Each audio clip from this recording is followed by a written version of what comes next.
Selamat malam. Sebelum kita mendengarkan dan merenungkan firman Tuhan, mari bersama-sama kita memohon pimpinan Tuhan dalam doa. Bapa yang maha besar dan maha mulia, Bapa yang penuh kasih, sungguh kami bersyukur Bapa. Hanya karena anugerah dan kasih yang boleh Bapa limpahkan kepada kami. Sepanjang hari ini kami boleh menikmati kasih setia dan kebaikan-Mu Bapa. Terima kasih Bapa. Malam hari ini sebelum kami beristirahat, kami masih diberikan kesempatan untuk mendengar akan kebenaran firman-Mu. Firman yang akan menjadi kekuatan, yang menjadi penuntun di dalam kehidupan kami.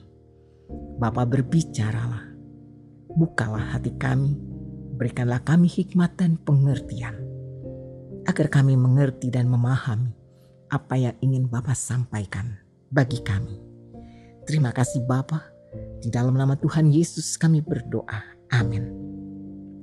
Pembacaan firman Tuhan pada malam hari ini terambil dari Pengkhotbah 7 ayat 1-6. Nama yang harum lebih baik daripada minyak yang mahal, dan hari kematian lebih baik daripada hari kelahiran. Pergi ke rumah duka lebih baik daripada pergi ke rumah pesta, karena di rumah dukalah kesudahan setiap manusia. Hendaknya orang yang hidup memperhatikannya. Bersedih lebih baik daripada tertawa, karena muka muram membuat hati lega. Orang berhikmat senang berada di rumah duka, tetapi orang bodoh senang berada di rumah tempat bersukaria. Mendengar hardikan orang berhikmat lebih baik daripada mendengar nyanyian orang bodoh, karena seperti bunyi duri terbakar di bawah kuali, demikian tertawa orang bodoh. Ini pun sia-sia. Judul renungan bagi kita pada malam hari ini adalah belajar dari masa-masa sulit. Sahabatku yang dikasihi Tuhan Yesus, salah satu cara untuk mengukur kedewasaan rohani adalah dengan melihat tanggapan kita saat menghadapi masa sulit. Jika kita putus asa, meragukan keberadaan Allah, atau menyalahkan orang lain, berarti kita masih perlu belajar untuk menjadi dewasa. Saat seorang penjelajah bernama Samuel Hearne sedang melakukan ekspedisi di Kanada bagian utara, tiba-tiba perlengkapan pendakiannya yang penting rusak. Itu sebabnya ia memutuskan untuk kembali.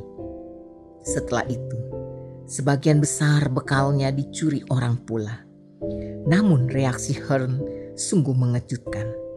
Dalam catatan hariannya, ia menulis, "Karena para pencuri telah mengurangi barang bawaanku, maka perjalananku sekarang justru menjadi paling mudah dan menyenangkan dibandingkan semua perjalananku yang terdahulu."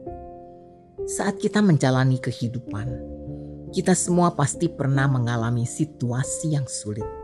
Bagaimana reaksi Anda menentukan bagaimana Anda memandang sebuah kesulitan. Dalam bacaan kita pada hari ini, pengkhotbah mengingatkan dan mengajarkan kita betapa perlunya kita belajar dari masa-masa sulit dalam kehidupan. Baginya, kematian, kesedihan, dan saat-saat kritis adalah waktu yang tepat untuk kita belajar dan mencari pelajaran kebijaksanaan yang harus kita pelajari. Kita harus mengingat, tidak ada yang kebetulan di dalam kehidupan, karena Tuhan mengizinkan kita mengalami masa-masa sulit untuk membantu kita belajar dan bertumbuh dalam iman kita. Beberapa orang bahkan mengatakan bahwa kesedihan itu baik untuk jiwa. Hal itu menyebabkan kita merenungkan lebih dalam hal-hal penting dalam hidup dan memberi kita pemahaman yang lebih tajam tentang Tuhan. Perhatikanlah tanggapan Ayub terhadap pencobaan dan kesengsaraan yang ia alami. Kesulitan-kesulitan itu memberinya pemahaman yang lebih dalam tentang siapa dia dan siapa Tuhannya. Sahabatku, ketika menghadapi kesulitan. Daripada mengeluh, menangis, atau mencari jalan keluar yang mudah, carilah pelajaran yang harus Anda petik. Ingatlah untuk bersyukur atas setiap situasi, karena Tuhan punya alasan mengapa Ia mengizinkan Anda menjalaninya. Bagaimana reaksi Anda ketika terakhir kali mengalami masa yang sulit?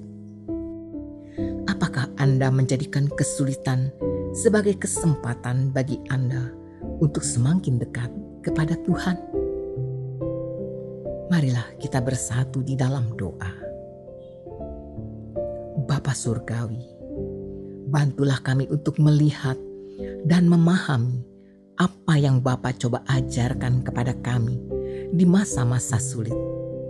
Alih-alih kami sibuk mencari cara untuk melarikan diri, bantulah kami untuk diam dan mengingat bahwa Bapa adalah Tuhan pemilik hidup kami.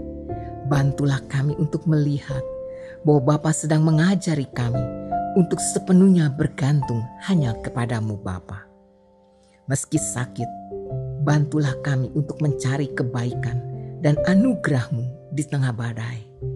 Bantu kami untuk mempelajari pelajaran hidup itu dan untuk bertumbuh lebih seperti Yesus. Ya Bapa, jagailah dan sertailah istirahat kami dan seisi rumah kami di malam hari ini. Berikanlah ketenangan sehingga kami dapat beristirahat dengan baik. Terima kasih Bapa. Demi Kristus Yesus Tuhan kami berdoa dan bersyukur. Amin.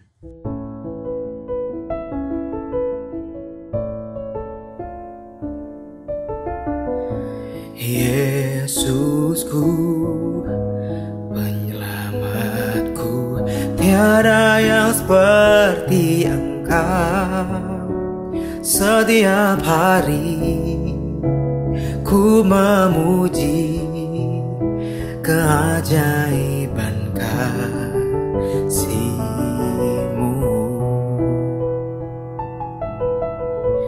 Penghibur, pelindung, menara kekuatan. Biarlah semua yang bernafas tak berhenti menyembah-Mu. Nyanyi dan bersoraklah bagi Dia, pujian, hormat, kuasa bagi Raja. Gunung tunduk, laut bergelora mendengar nama-Mu. Ku bersuka atas perbuatan-Mu, selamanya ku kasihi Engkau Tuhan. Tiada janji seperti yang ada pada, tiada janji seperti yang ada pada, tiada janji seperti yang ada pada.